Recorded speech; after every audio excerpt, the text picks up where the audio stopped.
Olha só, a Federação dos Engenheiros Agrônomos do Estado de Mato Grosso divulgou uma nota de repúdio contra a nova versão do texto elaborado pelo Grupo de Trabalho de Regulamentação da Reforma Tributária.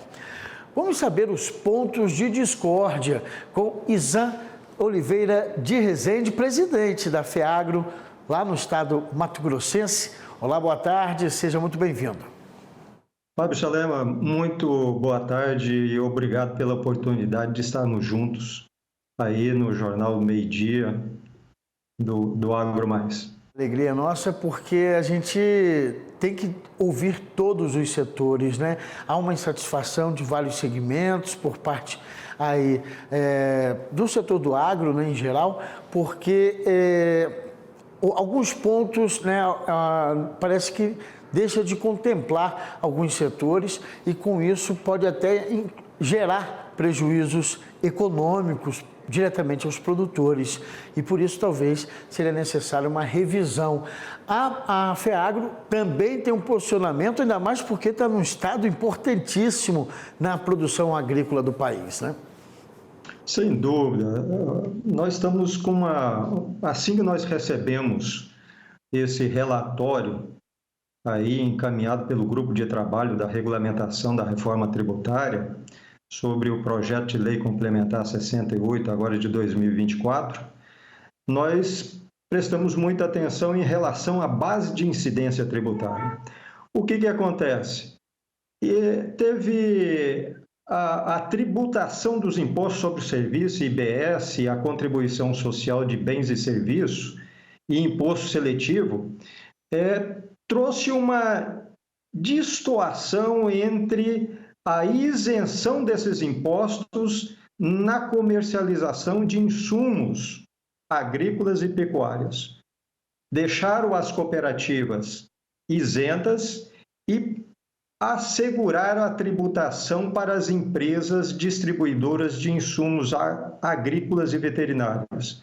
Em função disso, nós colocamos uma nota de repúdio sobre um olhar também de que dentro dessas empresas de distribuição, hoje nós temos próximo a 10 mil profissionais, principalmente de engenheiros agrônomos, trabalhando dentro desse processo. E isso é uma repercussão de incidência tributária muito prejudicial a esse segmento. A diferença chega a 10,8% da cooperativa isenta e das empresas distribuidoras. O foco principal não é sobre o olhar jurídico do regime jurídico ali, se ela é cooperativa ou não. Então, o grupo de trabalho, ao analisar, ele tinha que estar olhando sobre a revenda de insumos, seja ela por cooperativa ou por empresa de distribuição de insumos e indústrias de insumos. Porque o que afeta não é o regime jurídico, mas o que afeta é a base de incidência sobre insumos agropecuários, que são produtos básicos na produção de alimentos.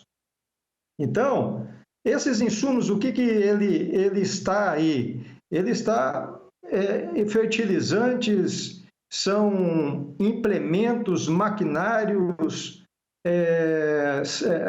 toda essa defensivos agrícolas, químicos.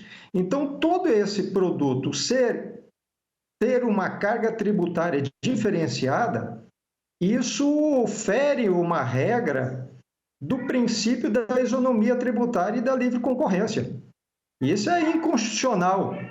Então, sobre esse aspecto de tributar as empresas de insumos, de revenda de insumos e isentar as cooperativas, isso traz uma dissonância, uma discrepância jurídica muito grande. E as consequências disso é praticamente o aumento da cesta básica. Se vai implementar um imposto, um tributo, uma taxa sobre na cadeia produtiva de alimentos, isso vai repercutir para o produtor rural que vai adquirir esse produto e ser repassado para a sociedade brasileira. Então, essa parte, a gente foi muito redundante no sentido de citar e de fazer a nota de repúdio em cima disso. O outro ponto é o momento de ocorrência do fato gerador. Ou seja, o recolhimento dos tributos, ele deve ocorrer nas operações de vendas de insumos agropecuários, né? Então, não é porque está sendo realizado por cooperativas ou revendas de insumos ou indústrias de insumos que, ao adquirir pelo produtor rural, ele efetue o pagamento no momento da compra. Então, esse é um outro ponto que a gente tem que lembrar, que a incidência do benefício aí, tributário, financeiro, é uma técnica de tributação que concentra recolhimentos do tributo. Então, as vantagens para o produtor e para toda a cadeia produtiva do agronegócio é uma melhor regulamentação, melhor fluxo de caixa, né, que o produtor tem, diminuição aí das necessidades de crédito rural. Quando ele passa a ter a isenção desses tributos, ele passa a ter um recurso a mais para investir em tecnologia, investir no levantamento aí do fomento de desenvolvimento regional, que o nosso país é um território, cada região é uma realidade distinta da outra, tanto na área de produção como prestação de serviços e redução de inadimplência tributária. Então, esses fatores levam a uma simplicidade, principalmente na competitividade dos nossos produtos frente ao mercado internacional. Um outro ponto a ser ressaltado aqui, Fábio, é que no artigo 123, ele tem ali no 116, inciso 11, ele tem as classes profissionais que estão com redução de alíquota até 30% de IBS e CBS. Só que isentaram os profissionais de geologia, os profissionais de geografia e meteorologia. Esses profissionais têm uma legislação específica de constituição dessas profissões e estão integradas dentro do Conselho Federal de Engenharia e Agronomia, CONFEA, e estão sendo fiscalizados, sim, os seus exercícios profissionais pelos Conselhos Regionais de Engenharia e Agronomia. Isentá-los é ferir a regra da Emenda Constitucional 132, no seu artigo 9º, que já assegura aos profissionais dessa categoria a isenção, a redução de 30% das alíquotas dos tributos na prestação de serviço. Sobre esses pontos, foram o que nós manifestamos através da Federação dos Engenheiros Agrônomos do Estado de Mato Grosso em relação a essa reforma tributária. Inclusive, em outra oportunidade, a FEAGRO até se manifestou no sentido de que era necessário pensar, já que estamos falando e tentando avançar com essa discussão da reforma tributária, era necessário pensar no agro daqui a 50, 100 anos, né, nessa evolução de uma agricultura e pecuária mais sustentável. Era necessário pensar nesse planejamento na hora de realmente tributar ou não, no caso, os insumos. Isso pode afetar diretamente a forma como que a gente vai ter de produtores evoluindo nesse campo, né? Evoluindo nesse pensamento de garantir realmente uma atividade com respeito ao meio ambiente, com maior consciência ambiental, né? Perfeito, perfeito. Fábio, nós temos que analisar o seguinte: muitas vezes o foco, quando é feito por técnicos que talvez não tenham conhecimento do dia a dia, da produção, dos profissionais das engenharias, da agronomia e geociências que estão integrados dentro desse processo produtivo junto com o produtor rural, é entender a cadeia, os agentes da cadeia do agronegócio brasileiro.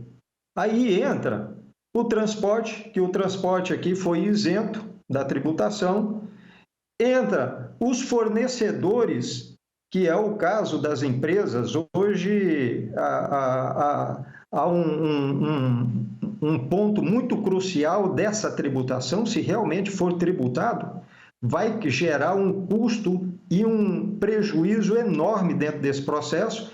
Então, o olhar para essas empresas que estão integradas dentro do agronegócio brasileiro, e todo esse arcabouço, ele tem que ser analisado de uma forma holística, aonde não pode afetar um segmento que está dentro da cadeia produtiva de alimento.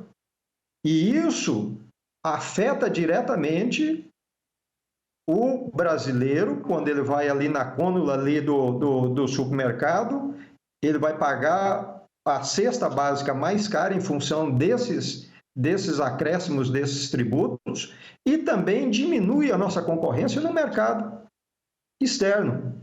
Hoje é muito difícil nós analisarmos o setor sem ter essa visão do todo. E uma projeção de planejamento agrícola e produção pecuária, ela tem que ter uma política voltada para um planejamento estratégico no mínimo de 50 anos nesse país, para trazer estabilidade jurídica para os investidores que querem investir aqui no território brasileiro, segurança jurídica para quem está produzindo, para quem está fornecendo essas matérias, para os centros de pesquisas que estão desenvolvendo ciência e tecnologia a ser aplicada numa agricultura que tende à verticalização e que representa 1/3 do PIB nacional. Então, esses fatores que têm que, quando analisados, eles têm que ser analisados com critério, pegando um todo que faz parte da cadeia produtiva do alimento no nosso país. Tá aí, Issan, vamos continuar atentos, então, a toda essa discussão. Hoje o dia promete realmente ser longo por lá, né, no Congresso Nacional, mais especificamente na Câmara dos Deputados, os parlamentares tentando aí fechar o texto final e assim ir à votação no plenário. Pelo menos estava até há pouco o relator, né, fazendo a leitura do texto. Vamos continuar acompanhando. Qualquer situação a gente volta a fazer contato com a FEAGRO. Só um detalhe aqui, se me permite, claro, Fábio. Claro. Olha, o governo apresentou hoje uma nova proposta, um novo relatório. E nas disposições gerais do artigo 123, ele deu a redução de 60% e incluiu os dos insumos agropecuários e agrícolas. E não incluir os profissionais. Então, nós estamos assim fortemente fazendo as ligações para os parlamentares, fazendo as observações da necessidade de reverter esse último parecer aí que foi apresentado pelo governo. Agradeço a oportunidade mais uma vez, nos colocamos à disposição e um bom dia para você, um bom sucesso e um bom Jornal do Meio-Dia aí para vocês. Muito obrigado. A gente está atento a essa discussão. Em qualquer situação nova, a gente entra em